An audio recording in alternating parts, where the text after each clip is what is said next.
안녕하십니까. 저는 소방기술의 발전에 이바지하여 대한민국의 안전한 미래를 꿈꾸는 학생 윤현진이라고 합니다. 발표 시작하겠습니다. 제 발표는 첫째, 진로를 정하게 된 계기, 둘째, 진로를 정한 기관이 하는 일, 마지막으로 이를 위한 커리어 로드맵을 소개하는 순서로 진행하겠습니다. 먼저 제가 진로를 정하게 된 계기에 대해 간단하게 말씀드리겠습니다. 저는 고등학생 시절 화학 생명 과목에 흥미를 느껴 이에 관련한 유기소재 공학과에 진학하게 되었습니다. 막상 전공 기초 과정을 배우는 과정에서 다소 흥미를 잃었으나 군대에서 화학병과로 복무하며 소방 관련한 일, 화학물질을 안전하게 다루고 제거하는 일을 하게 되었고 이에 흥미를 느껴 산업 안전과 소방 관련한 일을 하자는 진로를 갖게 되었습니다. 현재 재학 중인 학과에서 이에 관한 공부를 지속할 수 있었기 때문에 큰 무리 없이 작업을 이어나가게 되었습니다. 특히 저는 진로 선택에서 가치관을 중요시 여기는 경향이 있고 사회에 대한 기여도가 높은 일을 하고 싶다는 생각이 있어서 소방 관련한 일, 특히 전공을 살릴 수 있는 소방 기술을 다루는 일을 할 수 있는 진로를 정하게 되었습니다. 다음으로 제가 목표로 잡은 기관에 대한 설명을 이어나가도록 하겠습니다. 대한민국의 소방기술을 다루는 공기업은 한국소방산업기술원이 유일무이합니다. 외에는 소방 장비 일부를 생산하는 사기업이 있는데 장비 생산보다는 소방산업기술원의 주요 업무 중 하나가 기술 개발이나 생산된 장비를 시험 및 검사하는 업무에 대한 선호도가 있고 공기업에 대한 개인적인 선호도가 겹쳐 목표 기관을 한국소방산업기술원으로 설정하게 되었습니다. 또한 한국소방산업기술원의 화재안전사회 구현이라는 기관이 추구하는 가치와 목표가 제가 추구하는 직업가치관과 일치하는 점 또한 마음에 들었습니다. 한국소방산업기술원에서는 소방산업 진흥 및 기술개발 정책연구, 소방산업 발전을 위한 국제협력 및 해외 진출 지원, 위험물 안전관리 업무 전반, 소방용품 장비, 시험검사 및 정비 전반에 대한 업무를 수행합니다. 이 중 저는 제 전공을 살려 소방산업 진흥 및 기술개발 또는 소방용품의 시험 및 검사를 담당하는 업무를 수행하는 것이 목표입니다. 해당 업무 수행을 위한 역량으로는 일반적인 의사소통, 수리, 문제 해결, 자원관리 능력을 요하고 그 업무에 따라 전공에 관련한 지식인 화공양론, 섬유공학개론에 대한 지식도 요구됩니다. 이는 24년 한국소방기술원 일반직 채용에서의 자료에서도 찾아볼 수 있는 내용이죠. 마지막으로 말씀드릴 내용은 저희 커리어 로드맵입니다. 앞서 말씀드린 소방산업기술원에서의 취직이 당면한 목표이기 때문에 최대한 이에 특화된 커리어 설계를 해보았습니다. 한국소방산업기술원의 채용 특징은 총 3가지로 하나는 블라인드 채용입니다. 대학에서의 학점, 이수 과목 등을 전해보지 않기 때문에 학점보다는 다른 부분을 준비하는 것이 효율적이죠. 이 다른 부분에 해당하는 것 중 하나가 바로 가점에 적용되는 자격증입니다.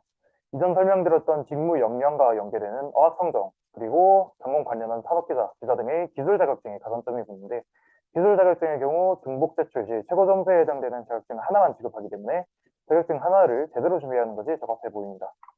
마지막으로 대부분의 공기업이 진행하는 NCS입니다. 따로 필기시험을 준비해야 되죠.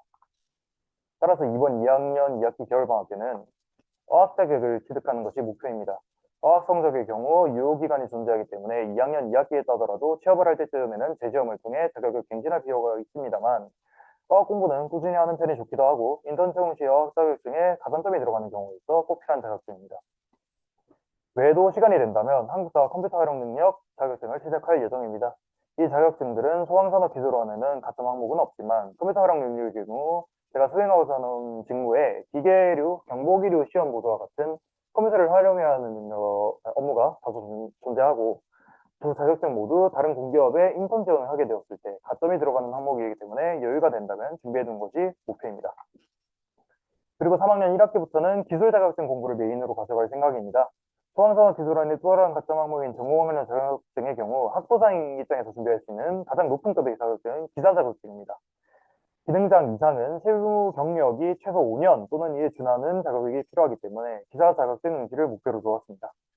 기사 자격증은 다양한 자격 요건 중 하나를 만족해야 하는데 저와 부산대 학생 대부분은 졸업 예정자 자격으로 시험에 응시할 수 있습니다. 3학년 2학기 이후 4학년 1학기 이후에 등록금을 지불하여 합격상 4학년 재학 중인 경우라면 어떤 상황이든 졸업 예정자 신분으로 기사 자격증에 응시할 수 있습니다.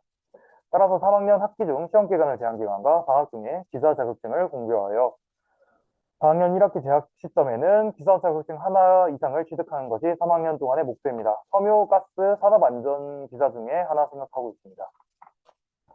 그리고 3학년과 4학년 과정 중 통틀어 가장 중요한 커리어가 바로 인턴입니다. 인턴 경력은 현장에서의 경험을 학부생 신분에서 쌓을 수 있는 최선의 경력으로 면접에서 이점이 있고 또 직무 수행에 있어서도 도움이 되는 경험이기 때문에 3학년 이후 기회가 된다면 어떤 공기업이든 전공 관련의 인턴을 한 번 이상 하는 것이 목표입니다. 소방산업기술원에서도 체험형 인턴을 모집하기 때문에 이곳이 최우선 목표이긴 합니다. 소방산업기술원 체험형 인턴의 경우에는 따로 가점 항목 없이 100% 면접 전형이기 때문에 3학년 여름방학 이후부터는 면접 준비도 병행해 볼 생각입니다. 물론 3학년 중에는 인턴 합격률은 매우 낮기 때문에 로드맵상 3학년 부분에 인턴은 없습니다. 대신 관련 공모전에 나가보거나 현장 실습을 가릴 의향도 있습니다. 물론 아무리 블라인드 채용이어도 학점 관리도 어느 정도는 해둔 편이 좋겠죠. 그렇게 3학년 1, 2학기와 4학년 2학기를 마치고 난 이후 4학년 2학기에는 NCS와 전공 공부에 집중할 생각입니다. NCS 직업 기초능력 평가 같은 경우에는 인강이나 스터디 등 수단 방법 가리지 않고 제게 가장 적합한 방식을 찾아서 공부할 예정이고 전공 공부는 학과 공부와 연결되는 부분은 이로 충당하고 환경 관련한 내용이 일부 나온다는 얘기가 있어서 그쪽 분야는 관련한 기사 자격증 등으로 어느 정도 공부할 생각입니다. 물론 만료된 어학 자격증도 제출해야겠죠. 이쪽은 특히 기술 R&D 분야로 나아가고 싶다는 생각이 커졌을 경우 선택할 수 있는 제2의 선택지입니다. 간단히 소개하는 정도로만 짚고 넘어가겠습니다. R&D 부서의 경우에는 상담을 통해서도 알게 된 내용이지만 석사 이상의 학위가 필수적입니다. 대학원에 진학해서 관련한 연구나 이에 대한 논문을 쓴 경험이 있어야 연구직으로 취업이 가능하고 이 경우 기존 커리어 로드맵과는 달리 대학원 진학 및 학위 취득이 최우선 목표가 되겠습니다. 대학원 진학에 대한 생각은 현재는 그렇게 크진 않아서 간단하게 짚고 넘어가기만 합니다만 언제나 길은 하나뿐만이 아니죠. 이렇게 다양한 방면으로 진로에 대한 가능성을 열어두고 있다는 점도 말씀드리고 싶었습니다. 이상으로 저희 진로 설계 커리어 로드맵 발표를 마치겠습니다. 들어주셔서 감사합니다.